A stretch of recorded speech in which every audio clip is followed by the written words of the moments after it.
Aujourd'hui même, cela fait 5 ans que je réalise des vidéos d'histoire sur YouTube.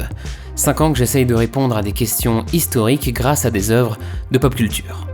Alors même s'il ne s'agit pas vraiment d'un compte rond, comme je l'avais pourtant annoncé, il est temps pour moi de répondre à vos questions, à celles que vous vous posez à mon sujet et à celui d'Analepse. J'en profiterai aussi pour parler argent, salaire, bilan comptable, pour que vous compreniez un peu mieux comment fonctionne la chaîne. Si un sujet vous intéresse spécifiquement, j'ai chapitré la vidéo pour que vous puissiez vous y rendre plus facilement. N'étant pas touché par le Covid-19 et étant plutôt en bonne forme, je vous propose de commencer dès maintenant.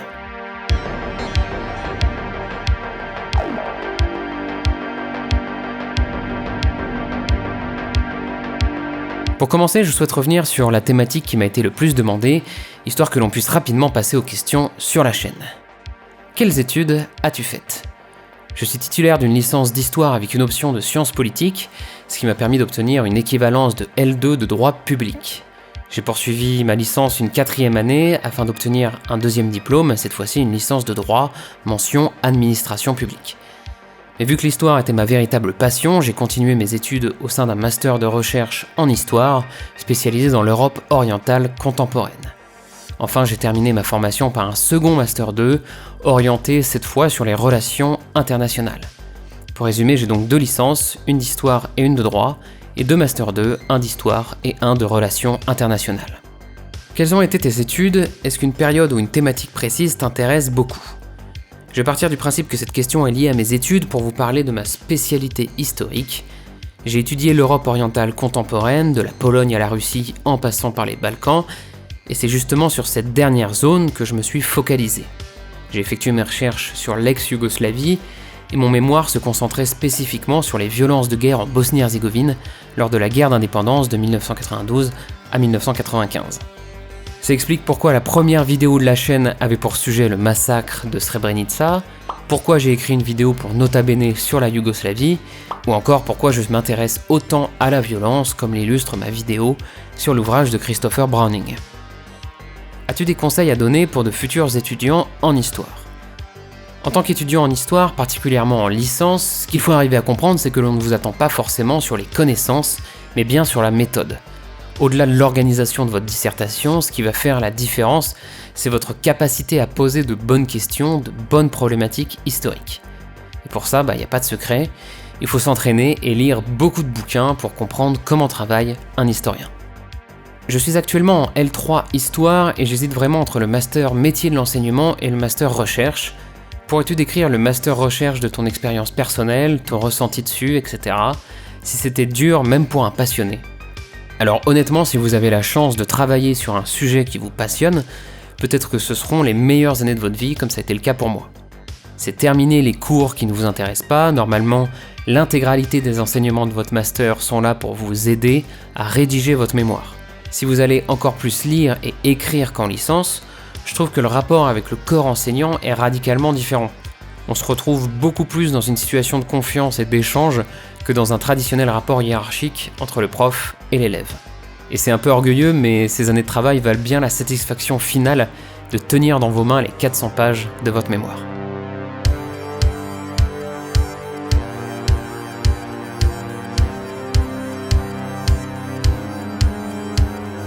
Sans plus attendre, débutons les questions sur Analepse. Comment est venu le concept de la chaîne ? Y a-t-il eu des inspirations ? Qu'est-ce qui t'a poussé à te lancer sur YouTube ? D'où vient le nom Analepse ? Le concept de la chaîne est né alors que j'étais en master d'histoire et que j'écrivais déjà des articles sur des sites traitant de pop culture. Du coup, j'ai simplement voulu joindre mes 2 passions au sein d'un même projet. Pour ce qui est des inspirations, la première a sans aucun doute été la chaîne Y Penser, parce que Bruce démontrait qu'on pouvait avoir un public en parlant de science et de choses sérieuses sur YouTube, alors que jusque-là c'était surtout le royaume de l'humour. En ce qui concerne la forme, c'est l'excellente chaîne Nerdwriter qui m'a énormément influencé, même si aujourd'hui je suis encore loin de son talent. Pourquoi YouTube et la vidéo ? En fait simplement parce que jusque-là j'avais animé durant de longues années des émissions de radio et des podcasts audio, et du coup je souhaitais m'aventurer sur un autre support. Le nom d'Analepse, lui, m'a été suggéré par un ami, Lennox, que je salue, et c'est un nom qui m'a tout de suite plu parce qu'il correspondait à mes attentes d'un mot court, sans mention explicite du mot histoire, donc je l'ai immédiatement adopté pour ma chaîne. Travailles-tu seul ou en équipe? As-tu des collaborations avec d'autres vidéastes de prévu? Depuis le départ, je suis seul sur le projet Analepse. Je gère la recherche des sujets, l'écriture, les illustrations, le montage, l'enregistrement de la voix, mais aussi tout l'aspect administratif, déclarer les vidéos à la SCAM, faire les bilans comptables, et enfin je m'occupe des aspects communautaires, animer les réseaux sociaux, répondre à vos mails, ou encore à vos commentaires sur YouTube. Par le passé, j'ai aussi sollicité des amis et des connaissances pour des petits boulots, notamment de traduction ou d'illustration, systématiquement rémunérés. En ce qui concerne les collaborations, il y en a eu 3 sur la chaîne. Cédric de la chaîne Aurore Humanum Est pour l'épisode sur Au revoir là-haut, Quentin de la chaîne Sur le champ pour l'épisode sur la polémologie, et enfin Thibaut des Riders Podcast pour l'épisode sur Warhammer. Pour l'instant, il n'y a pas d'autres collaborations de prévues, mais ma porte est toujours ouverte.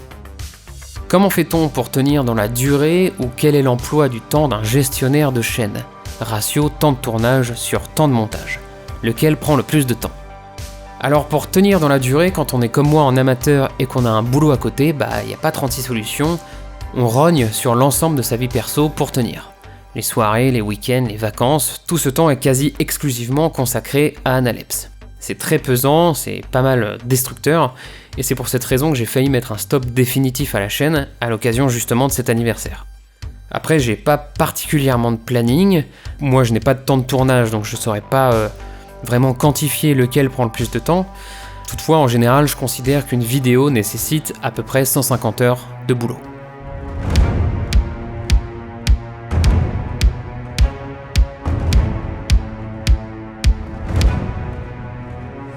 J'ai eu plusieurs questions sur ma méthode d'écriture. Personnellement, j'aimerais bien savoir comment tu t'y prends pour écrire tes incroyables épisodes. Merci pour le compliment. Quel est ton processus d'écriture pour une vidéo? Comment sélectionnes-tu les informations que tu vas nous délivrer sans te perdre dans la masse d'informations que tu as accumulées? Comment fais-tu le lien entre une œuvre artistique et le contexte historique, et l'angle d'approche que tu vas avoir pour lier l'art et l'histoire? Comment fais-tu pour délimiter le cadre de ce dont tu veux parler? Alors, pour toutes ces questions, pour tout ce qui touche en fait à l'écriture et à ma méthode, je vous renvoie à la vidéo Comment devenir un vulgarisateur historique sur YouTube que j'ai publiée en juin dernier à l'occasion du défi Analepse et dans laquelle j'évoque en détail toutes les étapes de mon processus d'écriture.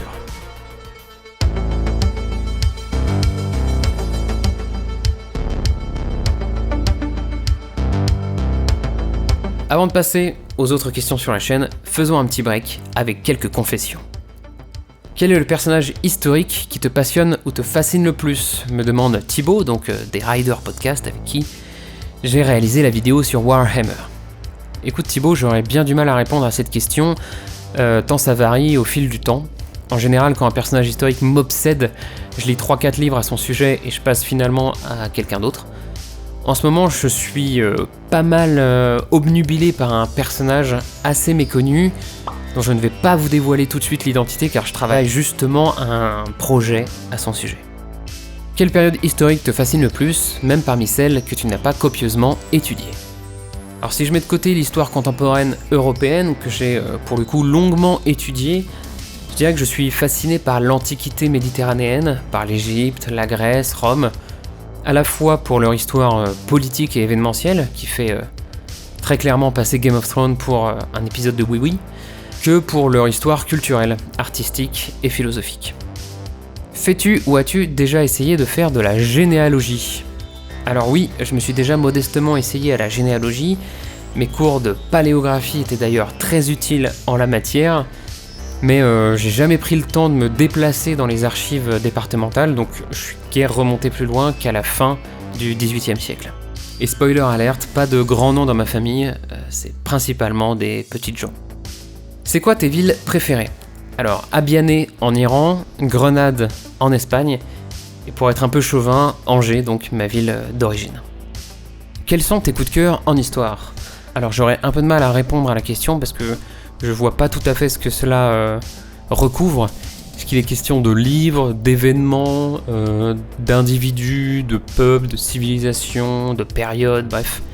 Toujours est-il que, effectivement, il y a quelque chose dont j'ai jamais trop parlé sur Analepse, mais qui moi m'intéresse beaucoup, c'est la fin des empires, et ces individus, souvent des monarques du coup, qui sont balayés par l'histoire. Je pense à Nicolas II en Russie, à Puyi en Chine. Voilà, c'est des destins qui m'intéressent beaucoup. Salut à toi. Est-ce qu'il y a 5 ans tu t'attendais à arriver là où tu en es en termes d'audience, de travail, de matos, de vie perso ou professionnelle, de santé? Et sinon, à quoi correspondaient tes attentes? Le toi dans 5 ans, il deviendra quoi, tu penses? Grosse question, on peut pas se le cacher. Alors il y a 5 ans, évidemment, je m'attendais pas à autant d'exposition en ce qui concerne Analepse. Je remercie évidemment à ce sujet Doc7 et Simon Puech qui ont fait beaucoup pour la notoriété de la chaîne. Je remercie aussi Télérama qui a fait plusieurs articles sur mes vidéos. Après, ma vie personnelle n'a pas énormément changé durant ces 5 ans. Analepse n'a pas bouleversé, disons, toute ma vie. D'un point de vue professionnel, oui, j'étais étudiant au début, après au chômage et maintenant j'ai un emploi. Donc évidemment, ça a changé mon rapport au temps et surtout au temps que je pouvais consacrer à Analepse. Au sujet de mes attentes concernant Analepse, j'en avais pas vraiment. Comme je l'ai dit un peu avant, je viens de la radio et du podcast audio. La vidéo, c'était vraiment tout nouveau pour moi, donc j'avais pas beaucoup d'espérance en la matière. Et en fait, j'ai eu la chance de rencontrer du public, donc ça c'est une chance incroyable. Et le moi dans 5 ans, il deviendra quoi? J'espère que je ferai toujours Analepse. J'espère qu'il y aura toujours du public au rendez-vous. Peut-être que j'aurai doublé mon nombre d'abonnés et qu'on approchera des 100 000 abonnés, ça sera chouette.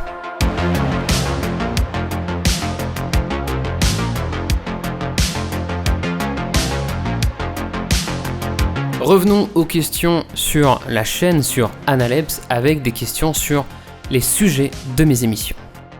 Comment choisis-tu tes sujets? Alors concernant le choix des sujets, il n'y a pas de règle évidente dans Analepse. Ça peut à la fois être un sujet historique dont j'ai envie de parler et donc je cherche des œuvres artistiques qui le représentent, ou ça peut être des œuvres artistiques qui me font penser à un événement ou un personnage historique et je me dis tiens, ça ferait une bonne vidéo. Donc je peux avoir l'éclair de génie aussi bien pendant un moment de lecture chez moi que au cinéma ou devant ma télé, voilà. Il n'y a pas de règle, c'est juste du hasard. Est-ce que tu t'es déjà auto-censuré, fait censurer? Alors auto-censuré, oui, évidemment, jamais vraiment sur le fond, mais plutôt sur la forme, c'est-à-dire que parfois il y a des images que je choisis de ne pas montrer, des séquences que je change, que je floute, principalement pour me protéger du bot YouTube et pour pas que la vidéo soit strikée, et donc la chaîne, mais aussi parfois pour me protéger des ayants droit, pas du tout pour me faire de l'argent sur leur dos, mais juste que certains sont beaucoup trop agressifs, donc je fais attention. C'est par exemple le cas pour la vidéo que je prépare actuellement sur Tintin. J'ai un peu peur des images que je vais montrer parce que je sais que Moulinsart est extrêmement tatillon sur les images utilisées pour représenter l'œuvre d'Hergé. Alors après, est-ce que je me suis fait déjà censurer? Oui, par YouTube plusieurs fois, principalement sur la vidéo sur l'occultisme nazi et la vidéo sur Game of Thrones. Celle sur Game of Thrones, bon, elle a été démonétisée comme la plupart de mes vidéos, mais surtout elle a été interdite de diffusion dans certains pays du monde, et ça c'était beaucoup plus problématique. Du coup j'ai dû refaire un montage en enlevant la séquence qui plaisait pas à YouTube pour pouvoir réuploader la vidéo sur la plateforme. En ce qui concerne la vidéo sur l'occultisme nazi, cette fois c'est la communauté qui l'a signalé pour apologie du nazisme, ce qui est évidemment pas le cas, mais ça on peut pas aller à l'encontre de la décision de YouTube. Du coup j'ai simplement réuploadé la vidéo avec une petite mise en garde. Vas-tu faire une vidéo sur la série Rome, ou peut-être sur l'époque romaine et la perception qu'on en a depuis notre époque? Alors Rome, j'en ai déjà parlé un petit peu dans ma vidéo sur Jules César et son aspect propagandiste, mais effectivement je viens à l'instant de terminer de revoir l'intégralité de la série et j'ai une idée de vidéo qui m'est venue et je pense que ça pourrait être une vidéo un peu différente mais plutôt sympa, donc je vais essayer de vous faire ça dans les semaines qui arrivent. Ouais. Quand est-ce que tu refais une vidéo sur Star Wars avec par exemple en invité un mec hyper fan de la saga et qui tiendrait aussi une chaîne d'histoire qui aurait une référence pop culture dans son nom? Alors mon cher, l'histoire trouve toujours un chemin qui fait partie du label Hérodote, comme moi-même, je vous invite à aller voir sa chaîne. Eh bien, quand tu veux, trouve un sujet historico-pop culture sur Star Wars et on fait ça ensemble.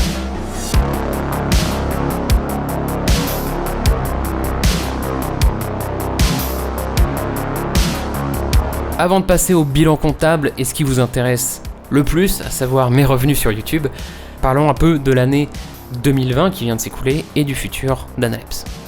Est-ce que les confinements ont impacté ta chaîne ? Alors clairement oui, le premier confinement a impacté la chaîne puisqu'il y a eu plus de spectateurs, on peut le voir sur la courbe des vues. Ça m'a aussi permis de terminer les vidéos que j'avais un petit peu en retard, notamment la vidéo sur Indiana Jones et les Tugs, que je préparais depuis quelques temps et que j'avais du mal à boucler, donc j'ai réussi à la faire dans les temps. Et puis j'ai pu développer la chaîne Twitch, où j'ai multiplié les lives jeux vidéo et les lives montage, ce qui était une bonne façon d'avoir un peu plus d'interactivité avec le public. Après le second confinement, non pas du tout, moi j'ai repris le travail en physique à 100%, donc j'avais pas plus de temps à accorder qu'en fait une période normale. Quel avenir envisages-tu pour la chaîne ? Alors honnêtement, j'ai longtemps hésité à arrêter définitivement la chaîne à l'occasion de ces 5 ans, par manque de motivation, principalement, on va pas se le cacher. Mais avec le temps, je me suis rendu compte que j'aimais vraiment créer ces petites émissions et que ça allait beaucoup me manquer si j'arrêtais. Donc l'avenir immédiat de la chaîne, c'est moins se prendre la tête sur le succès ou non des vidéos, être beaucoup moins dépendant des vues et du rythme de publication, et continuer à me faire plaisir en publiant des vidéos que j'essaye de rendre à chaque fois meilleures. Comment tu te projettes sur YouTube et que penses-tu de cette plateforme ? Je me projette pas particulièrement sur YouTube, c'est la plateforme aujourd'hui la plus populaire, mais si ça change demain, j'aurai aucun problème à basculer ailleurs.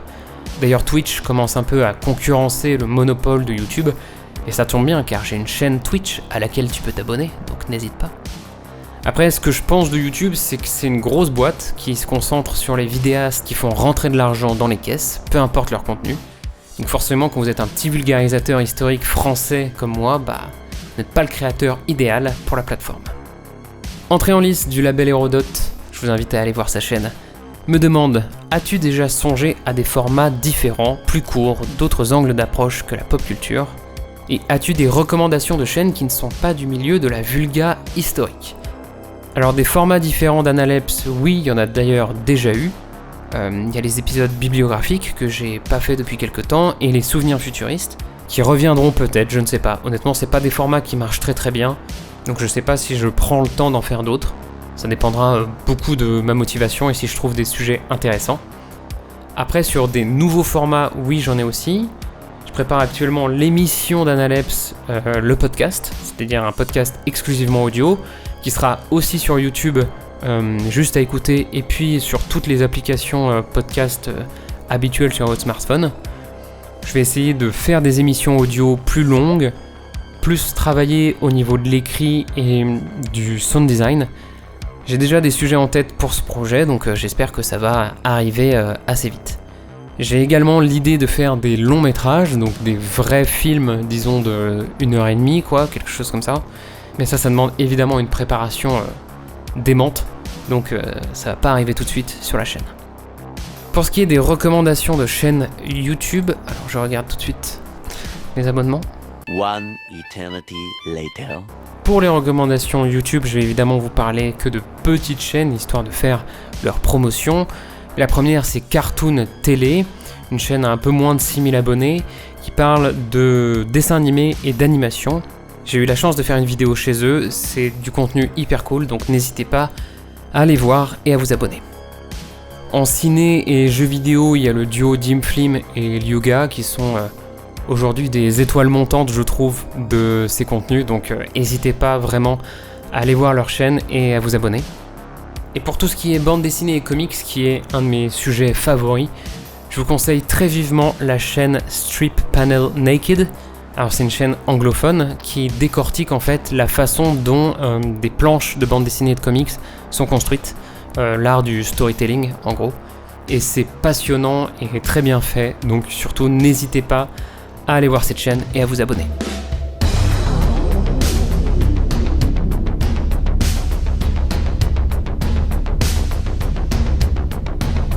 Les questions sont terminées, faisons place au grand moment de cette vidéo, le bilan comptable d'Analeps pour l'année 2020. Alors d'abord, parlons un petit peu des vues. La chaîne a enregistré 353 690 000 vues en 2020, ce qui est un petit peu en hausse par rapport à 2019. Et donc, toutes ces vues ont généré, grâce à la publicité, 161,21 € de revenus. On peut voir sur la courbe qu'il y a eu un vrai pic à l'occasion de la vidéo sur Civilisation en fin d'année. Ça s'explique parce que pour cette vidéo, j'ai voulu faire un test et j'ai activé la publicité à la fois au début, au milieu et à la fin de la vidéo. Donc ça m'a fait beaucoup plus de revenus, je voulais savoir effectivement si ça marchait. Mais vous êtes plusieurs, vous êtes plein dans les commentaires de cette publicité trop importante, donc je ne vais pas renouveler l'expérience. À ces revenus, il faut évidemment ajouter vos dons, qui s'élèvent pour cette année 2020 sur Tipeee à 1308,63 €. C'est une très belle somme, moi j'en suis très heureux, vraiment, merci beaucoup à vous, c'est grâce à vos dons généreux que la chaîne peut vivre et peut s'améliorer au quotidien. Donc je vous remercierai jamais assez, c'est vraiment très généreux de votre part. Tout cet argent, alors à quoi il sert ? Eh bien, en 2020, ça m'a permis d'acheter des livres, c'est principalement à ça que ça sert. Des livres qui permettent de préparer le contenu historique des émissions d'Analepse, donc c'est vraiment un inévitable. J'ai également acheté un petit peu de matériel, un disque dur externe, des câbles en tout genre, et surtout un micro-casque de qualité pour pouvoir faire des live Twitch beaucoup plus facilement. Et enfin, comme j'en parlais au début de vidéo, vos dons me permettent aussi de rémunérer des amis ou des connaissances qui feraient des petits boulots pour moi, de traduction, d'illustration, etc. Et ça, c'est vraiment quelque chose auquel je tiens, c'est-à-dire de rémunérer toutes les personnes qui travaillent pour moi. On obtient donc pour l'année 2020 un total d'environ 1470 € de revenus. Alors vous doutez qu'avec cet argent, on ne peut pas vivre. Si je me payais à hauteur du travail que je fais pour Analepse, en ajoutant les charges sociales notamment, je pourrais même pas me payer un mois complet sur l'année. Alors est-ce que pour autant c'est dommage ? Non. Moi j'ai la chance d'avoir un métier à côté, un métier qui me plaît. Du coup j'ai pas ce stress quotidien de faire beaucoup de vues sur Analepse pour pouvoir vivre. Alors évidemment je fais moins de vidéos, je ne vis pas de ma passion, mais je pense que pour ma santé mentale c'est beaucoup mieux. Bon, pour autant je vais pas vous mentir, si vous faites plus de dons sur Tipeee, je pourrais aussi aménager le temps de travail de mon vrai boulot, peut-être à 80 ou à 50%, pour faire plus de vidéos sur la chaîne. Donc si vous avez les moyens et l'envie, eh ben n'hésitez pas, le Tipeee est là pour ça.